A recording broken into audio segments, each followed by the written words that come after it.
Hello everybody, how you all doing? Hope you're having a good time. Hope you had a nice day. It's just been the King's coronation today. We've now got King Charles III.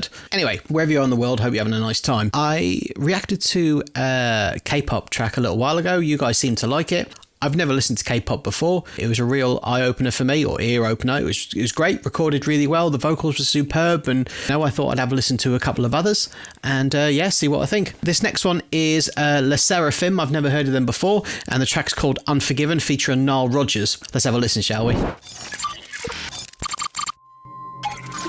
For the people who don't know, Nile Rodgers is from Chic, an amazing group from the 70s, late 70s, early 80s. There's some superb tracks. Oh, tasty little FPV drone shot going in.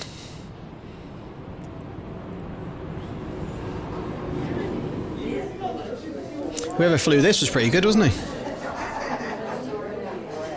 Oh, he's very good.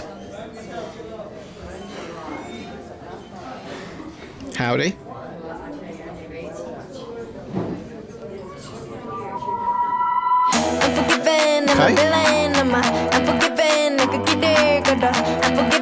This one already sounds a lot poppier than the last one I listened to.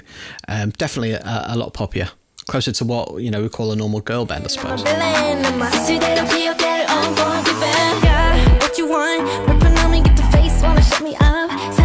Video's good. Video's got loads of energy.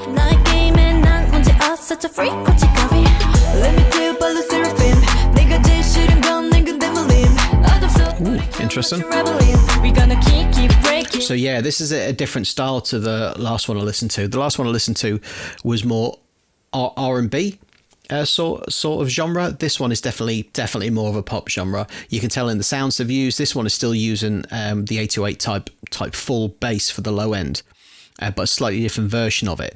The track I listened to last time, which was called Thirsty, I believe it was, that used an 808 bass as well, but it was rolling, which basically, as you change key, it doesn't go doo-doo, it goes doo and slides. R&B and hip-hop use sliding, or glide, it's called glide, use gliding bass. This is using normal kind of doo-doo-doo, kind of hits the keys straight away sort of bass. Makes it a bit more poppy, makes it a bit more fun, a bit faster. Oh. Wish people threw money at me. Oh, God.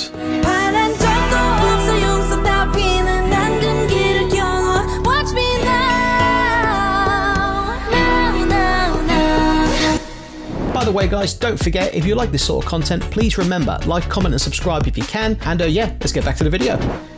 So well produced, these K-pop. Every K-pop track I've listened to now, that's only the third one. Not only is the track really well produced, but the artists themselves are really, really tight, really well orchestrated, really well produced as well. Proper on point, the dancing. Obviously on a video you can do it as many times as you want to get it right, but they're very, very good. Very good.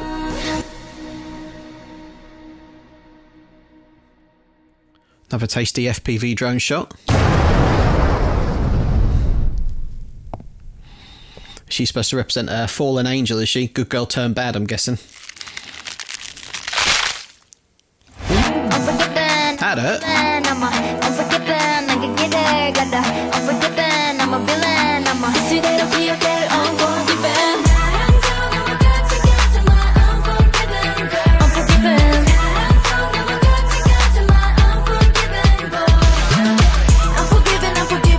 Forgive me if I'm wrong. I'm guessing these are for a younger sort of crowd. I'm guessing the music they're sort of playing to me is kind of like a mid-teens, I suppose, mid-teens sort of tracks. Maybe even slightly younger, like 12 years old to maybe 17 years old, something like that. I'm guessing.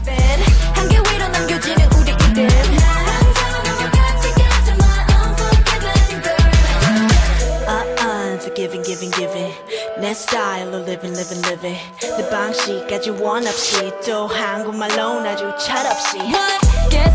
Let's get started. From a music production side of things, because that's the sort of angle I like to come at these things at.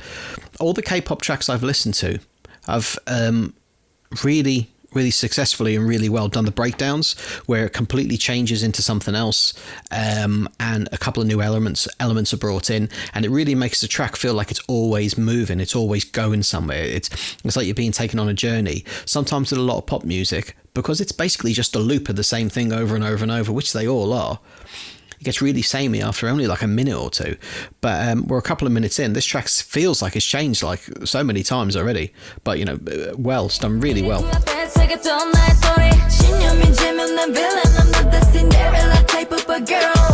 Unforgiven, yes, I was bleeding him up. 신을 했던 싸움, but I write. 바란 적도 없어. 용서 따위는 난 금기를 겨눠. Watch me now. This scene here, it looks like they've taken influence from a film with Jennifer Lopez called The Cell. If you've never seen The Cell, it's Vincent D'Onofrio, who's in Full Metal Jacket and played Kingpin in Daredevil. And obviously, we all know who J-Lo is. This looks just like that. There's a bit where he gets off his throne and his cape is all along the wall. And as he walks, it pulls it along the wall. It's amazing. Check it out. Film's rubbish, but it looks, out of this world.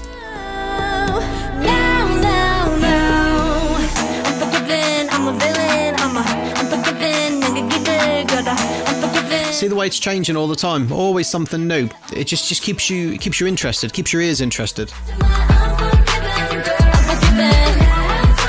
The skipping thing's a bit weird. Just saying.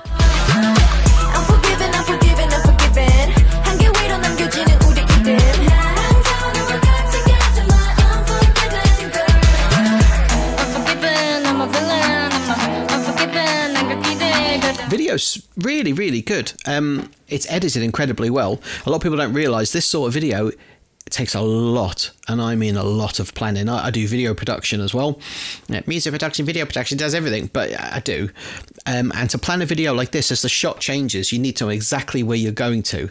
Otherwise, the transition just doesn't work. So the guys, I mean, I've already spoken about how good the music is. It's all, you know, exactly the way it's supposed to be.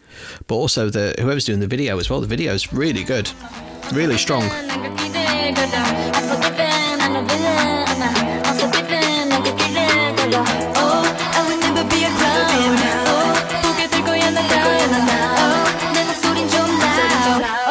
I don't care to shut it down.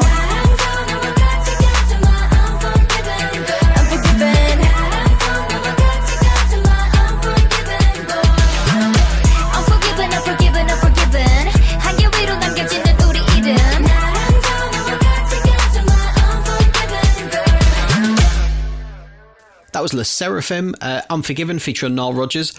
God knows where Nile Rodgers was in that. Nile Rodgers plays the bass. So I didn't hear much from him in there. It was just an 808 bass going along. I'm sure he did something. But yeah, that was Sserafim, Unforgiven, featuring Nile Rodgers. Out of all the K-pop tracks I've listened to, this has probably been my least favourite as a personal, you know, sort of thing. It's not the sort of music I listen to. It's not the sort of music I would go out my way to listen to at all. It sounds like the sort of track that would be for a far younger audience than this old git. So it doesn't surprise me that it's not for me and it's not my cup of tea. But another incredibly well done track, another incredibly well done pop song, really catchy. I didn't understand the lyrics. Obviously, I understood some of them are English, but that didn't matter because they fit the audio perfectly. They fit the way the track was going perfectly. So it didn't really matter what they were singing. You're always humming along. You're always kind of enjoying it. That is what I would call a perfect painting by numbers pop song, and I don't mean that in a derogatory or a bad way. It just is. It ticked every single box. Audio quality was good, not as good as the last two. Definitely a different producer, but the girls, all really pretty girls, all doing their thing, you know, looking really good, dancing really well, really, really tight dancing. Nice voices, strong voices that fit the genre perfectly. Another really good track. Am I going to keep listening to like K-pop tracks and liking every single one? Is that what's going to happen? I mean, I've never really listened to any, and now I'm loving listening to all of them, to be fair. But Unforgiven by Sserafim. I don't know if the Western thing was from the Clint Eastwood film Unforgiven. Maybe, you never know. But yeah, that was my reaction to Unforgiven by Sserafim. I hope you enjoyed it. If you did, check out some of my other videos that are up on the screen now. Consider liking, commenting and subscribing, and hopefully I'll see you on one of my other videos. Have yourself a great day. I love your face.